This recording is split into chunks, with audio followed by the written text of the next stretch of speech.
Hey everybody, welcome to Get Busy Watching. I'm your host, Honest Dan. Let's talk movies. Welcome to my rapid fire for all the movies that I personally saw in January. Let's get started. I gotta catch up somehow.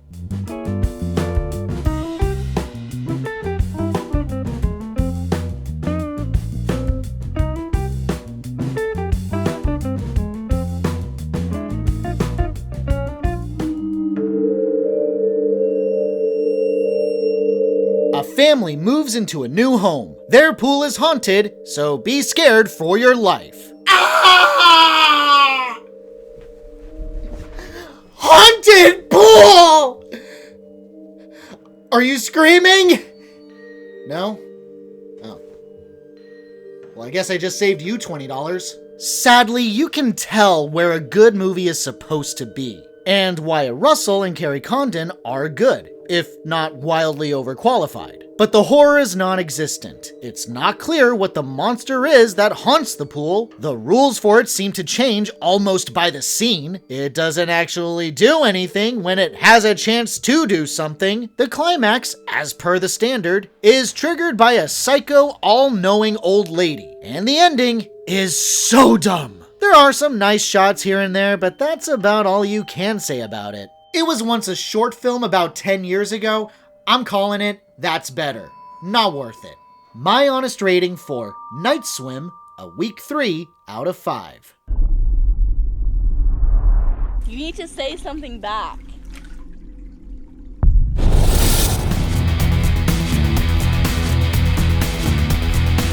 Jason Statham goes around punching crypto bros that steal from old people. I'm generally not a Statham fan, but I am a fan of punching crypto bros in the face, so color me a happy Peruvian boy. It's an action flick, and the action is solid, and even some pretty gruesome deaths to satisfy my inner sociopath. The story is meh, not exactly an emotional roller coaster, but nearly every bad guy is an obnoxious dickweed that needs an ass kicking. So that's enough to make it satisfactory. Though there is a fun little twist that quickly shifts gears and happily escalates the tension to a ridiculous degree. Sure, the old woman's suicide that kickstarts Statham's motivations makes no sense, and certain police characters are dumb, but no biggie. It's not the action movie that's gonna end them all, but it's good enough to kill a couple of hours. My honest rating for The Beekeeper, a 4 out of 5. The system is out of balance. I correct it. We have laws for these things. Until they fail, then you have me.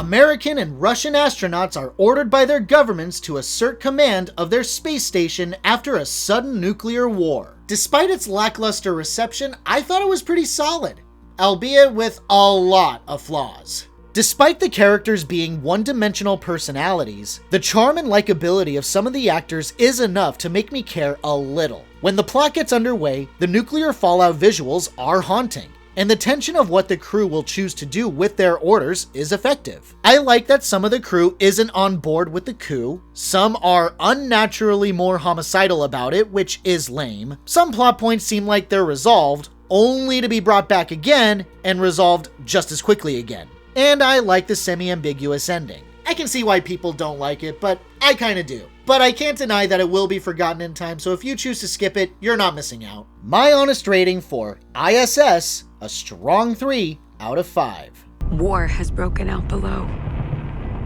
and we were told to take the I.S.S. by any means necessary.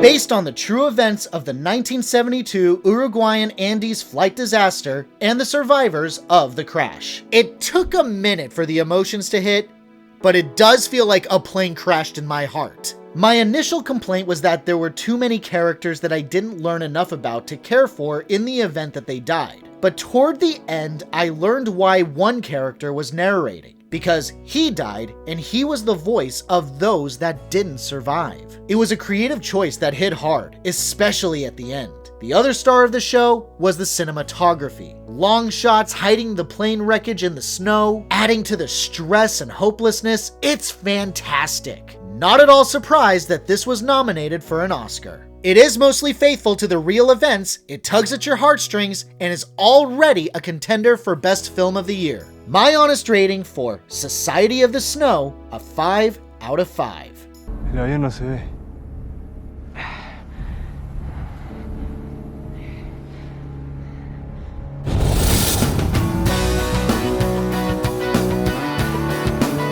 Kevin Hart is a career thief. He and his team must steal gold from the evil Jean Reno or be arrested by Interpol agent Gugu Mbatha-Raw. Well, it ain't good, but I can appreciate a few things. Specifically, that Kevin isn't screaming every other line. It's refreshing to not have my ears bleed while watching him on screen. Beyond that, it's a fairly forgettable flick. Despite the talents of Jean Reno and Vincent D'Onofrio, who are bafflingly in this thing, do little to elevate it, as Reno barely does anything until the very end. And D'Onofrio is kind of annoying. And the only reason they stand out is because they're cinematic legends. The rest blend into the background and you forget all of them. The story is bland, the characters, everything is just bland. I'm usually not a fan of Hart, so it's really not a shock that I don't like this. Not recommended. My honest rating for Lift, a weak 3 out of 5 for Kevin's lack of screaming alone. AKA you go to jail or Look for the nearest exit. Yeah, that's right. This is it. So we do it well, and we get out. Let's treat it like any other lift.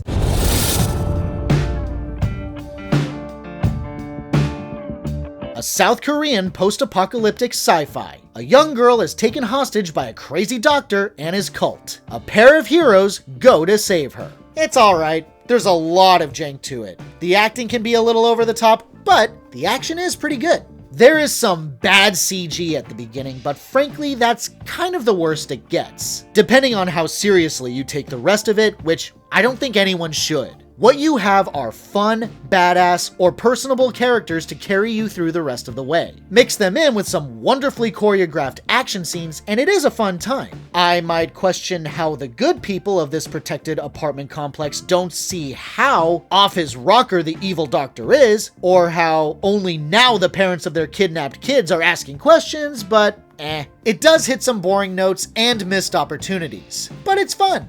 It's not good, but it has some dumb entertainment value. My honest rating for Badland Hunters, a strong 3 out of 5. 영양 상태가 아주 안 좋아요 지금. 응? 그러니까 아주 잘 먹고 건강하게. 자.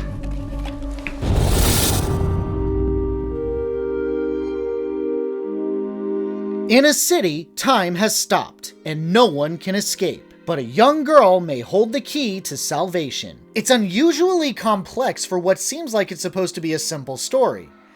Weirdly enough, though, I still kind of like it. It feels like it's supposed to be a commentary on isolationism, or a somber look into the dangers of keeping your emotions bottled in rather than expressing them outright, or expressing them too much without restraint. Even if I'm wrong, the journey at face value is a fascinating one, if not a bleak and morbid ending, but not one without a hint of hope and reverence. The animation is good, downright great in the final act. The story is intriguing, if not a bit slow at times, but the writing could use a bit of reworking so certain elements aren't quite so icky. Not my favorite anime film of all time, and not one that I'd watch a lot, but it was worth it in the moment. Still recommended. My honest rating for MABOROSHI, a strong 3 out of 5. Then this all happened, so she's still the same. That baby's been in her womb for years.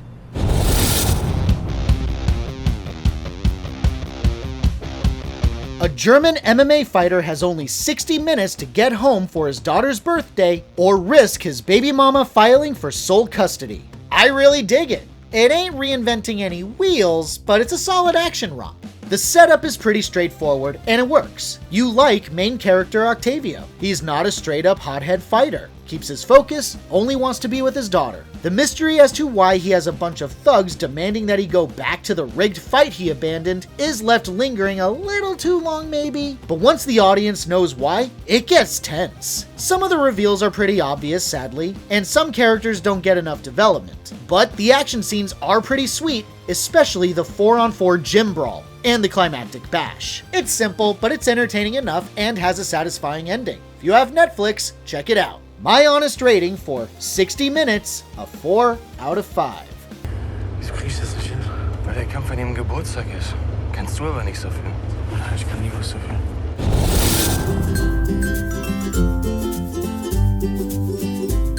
This DreamWorks flick follows a kid who faces his fears of the dark as he's whisked away by the dark to learn its value. It's alright, it gets wildly unfocused at times, is a missed opportunity, but it's harmless enough. I like the intention of making one of the most common fears, the dark, less scary for kids. However, it misses the point of why we're scared of it and doesn't really address it properly, focusing more on nighttime rather than the pitch black of your own hallway, for example. For every side character representing the scary things in the dark, you have another that represents something peaceful, so the message becomes unclear. And once you get to the time travel stuff, forget about it. I like the character designs of Dark and some of the support characters, but man, this script needed another draft. Nothing great, definitely forgettable, but little kids might enjoy it. My honest rating for Orion and the Dark, a 3 out of 5. I've got a way to fix this. You come watch me do my job for one night, and you'll finally see that I'm nothing to be afraid of.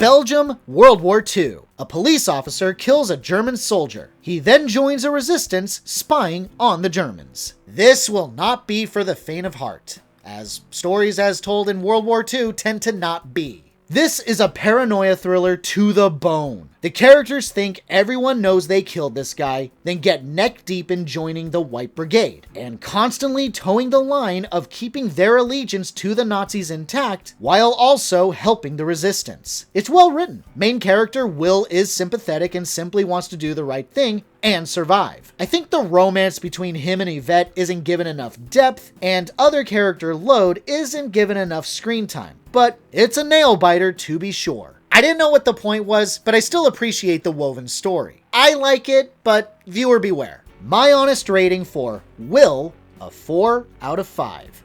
Weet je wat het is? Mensen hebben altijd een oordeel. Het is altijd achteraf. That's it for January, y'all. Stay tuned for February. In the meantime, thank you so much for watching. I really appreciate it. Have a great one. Stay safe and healthy out there. Hope to see you soon.